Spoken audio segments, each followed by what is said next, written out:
Alors on est parti pour ce quatrième match. Alors pour ce quatrième match, donc nous avons Hydra by Demons en défense qui va jouer Épire, général niveau 4. Donc là, il y a du point à se faire. Et en face, nous allons avoir Delta Mike en attaque, pardon, justement, général niveau 1.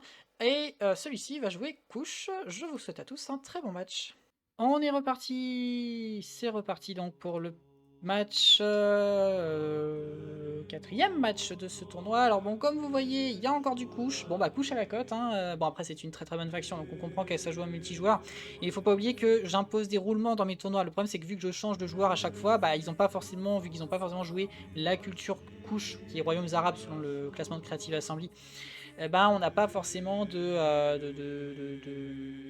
d'interdit pour ce joueur-là. Donc c'est pour ça qu'on peut avoir parfois les mêmes factions qui ressortent d'affilée, mais vous avez bien un blocage. Par exemple, les deux joueurs là n'avaient pas le droit de jouer des tribus gauloises pour ce tournoi. Je rappelle qu'il y a un roulement culturel obligatoire dans les tournois, c'est juste que vu que je change de joueur, bah, ça peut venir. Et vu que je ne le sais pas trop avant de tourner, voilà. Mais bon, là normalement je vais avoir fait tous les joueurs, donc je vais pouvoir choisir des factions, enfin, des joueurs qui n'ont pas pris de nouvelles factions, même si on n'a pas encore vu Épire. Donc on va commencer, donc Delta Mike qui est en attaque générale niveau 1. Avec une ligne de guerrier au sautel, on va avoir du l'archer nubien, des lanciers nubiens, guerrier au sautel, deux archers couchites, on commence à les connaître, et puis on va avoir cavalerie éthiopienne en 4 exemplaires, et par contre du char. Alors ça c'est sympa. Alors bon, le char du désert, c'est pas le char exceptionnel pour celui-là. Par contre là-bas, on va avoir du excellent char site, et ça va faire très bobo. Du côté des pires, on va... Alors j'ai vu au moment de section des armées, des factions, etc., que bon, Hydra est un nouveau joueur du serveur. Donc bonjour Hydra, bienvenue chez nous. J'espère que tu t'y plais, hein. Il y a des cafés, il y a des cookies, tu prends ce que tu veux.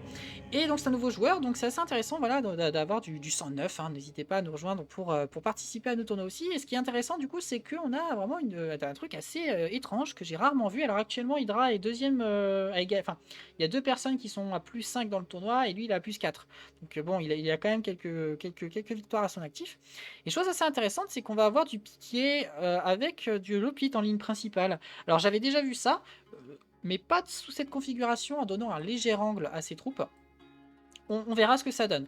Donc nous avons, comme je le disais, deux piquiers, on va avoir de l'Hoplite, Frondeur mercenaire rhodien, Achagrian, Peltast, Achagrian.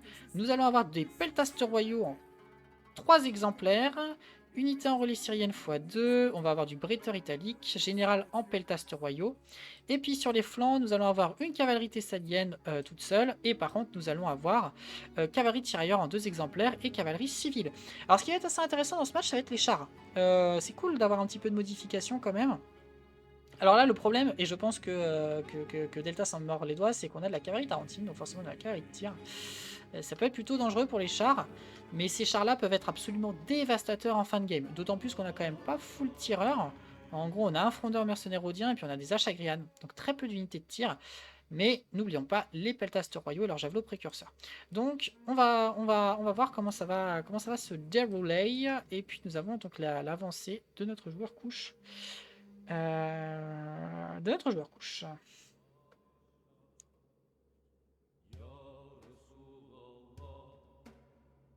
Alors prendre le général en char site, c'est intéressant, hein, comme idée, hein. C'est franchement, faut le vouloir, hein. Delta Mike qui est un excellent joueur, hein, donc je me fie à son jugement. Alors là, la cavalerie de tirailleurs, ouais, qui a pris quelques salves inutiles. On a perdu quand même quasiment 10 cavaliers. C'est dommage, mais bon, c'est pas très grave. Bon, en ligne pure, mine de rien, ça va être compliqué pour Couche parce qu'on a quand même du Aspis en grand nombre. Alors, on a du Sautel, hein, mais il va falloir faire attention, hein. Il va falloir faire vraiment très attention, je pense, à cette fameuse unité Sautel, hein, qui peut dézinguer des armures assez facilement. Alors, ces chars-là vont pas être des chars d'excellente qualité, hein. Ils sont moins efficaces que ceux de son général. Vu ce qu'il y a en face, une charge dans le dos, ça fera toujours bobo, hein, donc il y a de quoi faire. Alors, on tente de jouer avec la cavalerie tarentine, c'est normal. Cavalerie tirailleur, pardon, c'est pas une tarentine. Ce qui veut dire que c'est... pas... Non, je sais plus laquelle est la meilleure. Tiens, j'ai un doute, excusez-moi. Il me semble que sa tirailleur est légèrement meilleure, mais je crois que ça se vérifie. Bon, une salve complète dans le vent. Oh, les javelots précurseurs de l'infanterie, de la cavalerie éthiopienne. On focus le général a tout esquivé, on l'a vu, donc ça c'est plutôt bien. Et puis la cavalerie qui se fait un petit peu courser. Alors est-ce qu'elle a fait du kill? 2 kills, 0 kill. Non, donc pour l'instant c'est plutôt pas terrible au niveau de cette cavalerie, mais en même temps, on a d'excellentes troupes. On a du javelot précurseur avec l'Éthiopienne. On a des archers juste derrière et puis des lanciers qui sont plutôt rapides. Donc forcément ça n'aide pas. Ouais, donc là, pareil, on essaie d'attaquer les lanciers. Ouais, on a fait quelques kills encore. La cavalerie, ça se passe pas trop bien. Pas de perte au niveau des chars. Et ce qui est bien, c'est qu'il y a quand même une grosse prise de position forte au niveau du domaine de la cavalerie de la part de Couche. Donc va falloir gérer ça correctement. Là, on commence à pilonner avec les archers les piquiers. Et forcément, ça risque d'être assez compliqué. On n'a qu'un seul frondeur de l'autre côté. Donc ça va faire bobo. Ça y est, les frondeurs c'est Rhodien. Les frondeurs rhodiens sont en train de lancer le combat. Ouais, là, il y a vraiment un englobement complet hein, de la part. Il y a une grosse bouboule de la part de Hydra. Donc là, va falloir la défendre. C'est qui tout double. Hein. Soit ça tient et c'est impeccable. Soit ça ne tient pas et c'est dommage. Mais bon. Déjà, effectivement, on focus les piquiers sur la ligne principale, c'est pas bête parce que les sautels sont assez efficaces et contre les mince, où sont-ils? Les peltastes, ils vous pourront toujours peltastes royaux, donc ils pourront faire toujours du dégât. Les piquiers, c'est moins le cas, il faut atteindre sa cible hein, pour lui faire du dégât. Donc ça, c'est plutôt une bonne idée de focus les frondeurs, surtout que là, on a un petit angle qui est donné. Donc ça permet quand même normalement d'avoir un petit peu plus de dégâts au niveau des troupes qu'on attaque. Ah ouais, mais là le joueur, donc Hydra est complètement encerclé par Couche. Il y a une réponse hein, qui est justifiée, je pense, de rassembler sa cavalerie en un seul bloc pour vraiment faire le maximum de dégâts. Maintenant, c'est avec le souci donc de libérer l'autre flanc. Mais je pense que j'aurais réagi un petit peu pareil, lier la cavalerie ensemble. Alors là, il faut faire attention aux lanciers, enfin aux chars, pardon. Parce que bon, ça va quand même assez vite cela de se les faire prendre. Hein. Les chars du désert, c'est littéralement rapide, hein, donc ça s'enlève assez bien. Mais une fois au corps à corps, ça fond assez vite, contrairement aux chars sites. Alors on a arrêté de focus les unités de piquier, hein, puisqu'on est en train de défoncer les fondeurs mercenaires rhodiens, et du coup ça fait que, ceci étant mort là, nous n'avons plus de tireurs du côté des pires, exception faite des peltastes et des achagriennes, mais on n'a plus de tireurs de longue portée, j'entends. Là forcément ça va être assez embêtant. Pour Épire. La charge qui est faite ici, oh, bon celle-là elle est faite, elle est terminée, et je pense que ça va faire assez bobo sur les chars, ouais les chars du désert qui vont fondre, hein, je pense. Hein. Ouais, ils tentent de les faire partir, mais non, ils n'ont pas tenu longtemps. Donc une simple cavalerie civile supportée de quelques tirs de tirailleurs ont massacré ces chars. Donc ça c'est dommage, on a perdu cette petite troupe. Maintenant, sur la ligne, encore une fois, on a cet avantage du tir qui peut être assez intéressant. Et puis on a toujours cette prise d'espace de la part de Delta sur le flanc droit qui je pense, va être primordial pour la fin parce que là, il va être obligé de détacher des unités pour défendre, ce qui fait que ce côté-là sera moins défendu. Et comme je l'expliquais tout à l'heure, on a toujours le combat de tir qui est engagé. Alors on a du Sautel qui est engagé sur la ligne principale. Oui, Gaio Sautel, pardon. Alors il se fait un peu découper là, c'est un peu dommage, je sais pas pourquoi il l'a envoyé. Et derrière on a la cavalerie éthiopienne qui se fait un petit peu rouler dessus par la cavalerie épirote, ça est trop nombreuse. Et la qualité n'est pas suffisante. La cavalerie éthiopienne c'est fort, hein, mais notamment grâce à leur javelot précurseur, mais face à cette masse, ça ne tiendra pas très longtemps. Mais encore une fois, n'oublions pas les chars sites qui peuvent faire énormément de dégâts. Alors ici, la cavalerie éthiopienne qui passe au contact des unités avec des javelots précurseurs, c'est aïe aïe aïe. Ça c'est une erreur, pareil, de la part de Delta Mike. On a les piquiers. Hein, les piquiers, ils ont clairement été focus hein, de la part de Delta, on le disait depuis le début. Et c'est bon. Les piquets c'est terminé, mais le problème c'est qu'on a perdu quand même pas mal d'avantages au niveau de la cavalerie, qu'on va avoir la cavalerie tirailleur sur les archers couchites, et là ça va faire bobo. Donc là, va falloir les protéger. Alors les chars peuvent faire ce travail. Maintenant qu'ils ont plus de munitions, à mon avis, les chars peuvent totalement faire ce travail. Mais il va falloir, il va falloir aussi les penser à les utiliser sur la ligne. Les chars, on va pas avoir trop de choix.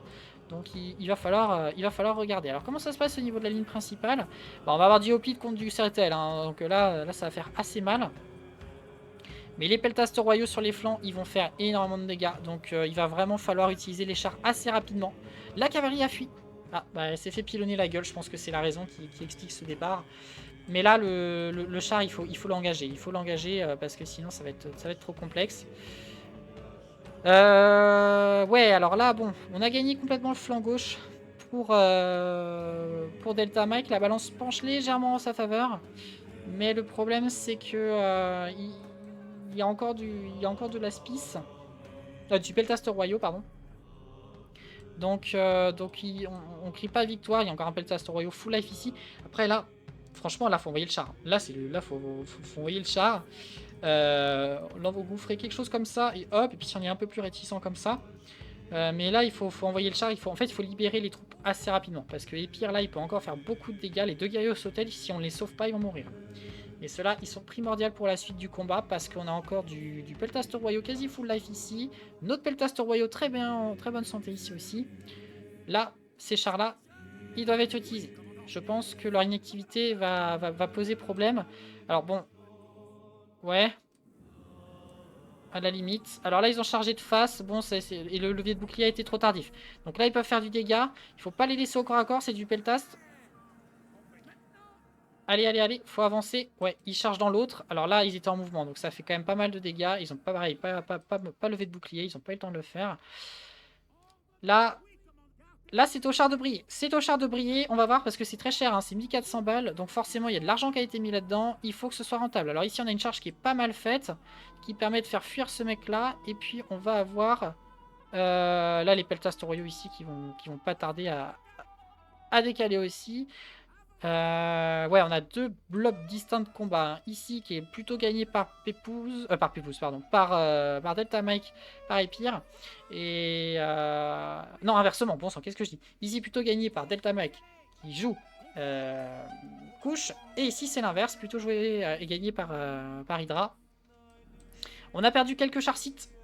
Je rappelle que le char de. Enfin, le général d'Épire vaut beaucoup de points, 4 points. Donc c'est clair que s'il pouvait mourir, ce serait plutôt sympathique. Mais là, les chars, voilà, ils sont à plus de 200 kills. Là, ça y est, ils commencent à être rentables. Il faut juste pas qu'ils meurent. Et ils auront fait vraiment du boulot. Alors, j'ai pas vu. Ils sont morts ici. Est-ce qu'ils se sont pris du javelot précurseur? C'est possible. J'ai pas eu le temps de bien voir. Oh, le général qui fuit. Le général couche qui fuit. Attention. Est-ce qu'il est mort? Le général est mort, donc ok. Donc Hydra se fait forcément plus 1 point. Et ça, c'est. Enfin, sauf si son propre général meurt. Donc ça, c'est forcément du bénéf. Parce que bah là, c'est gagné pour Épire. Ça s'est joué à la dernière minute, hein. Ça s'est joué à la dernière minute. La mort du général a eu un impact majeur sur le moral. Et ça flanche. Donc bien joué à Hydra. Ça va pas être une grosse victoire d'un point de vue point. Ça va pas être une victoire de justesse. Ça va être plutôt une victoire très, très coûteuse, je pense. Mais avec ce général, ça fait quand même plus 3 points. Donc c'est toujours agréable à prendre en compte, hein. Se dire que là Hydra s'impose dans ce tournoi. On est au 4e tour. Donc ça commence à faire beaucoup. Après, son général n'est pas mort. Son général vaut 5 points. Et il va se battre Hydra encore contre des personnes qui ont des points, qui peuvent encore les 5 points pourraient leur être profitables dans le tournoi. Donc là je pense qu'il y a un truc assez décisif qui vient de se jouer avec Hydra qui gagne plus 3 points à ce tour aussi charnier, hein, qui est ce tour 4. Mais ce fut un très très beau match, assez audacieux de la part de Delta Mike de prendre des chars. Et qui ont fait plutôt du taf, hein. Ils ont fait plutôt du taf. Alors bon, on a des kills quasiment équivalents. 297 kills pour la cavalerie thessalienne, la vache. Et puis après, on va avoir les Peltastoreo qui ont fait du kill, hein, les piqués qui n'ont rien fait du tout parce qu'ils n'ont pas atteint le CAC. Puis quelques unités qui ont brillé, Peltast ici. Et puis pareil de ce côté-là, on va avoir beaucoup de kills au niveau des archers, puisqu'on a eu le contrôle assez rapidement. Les Charsites, 240 kills.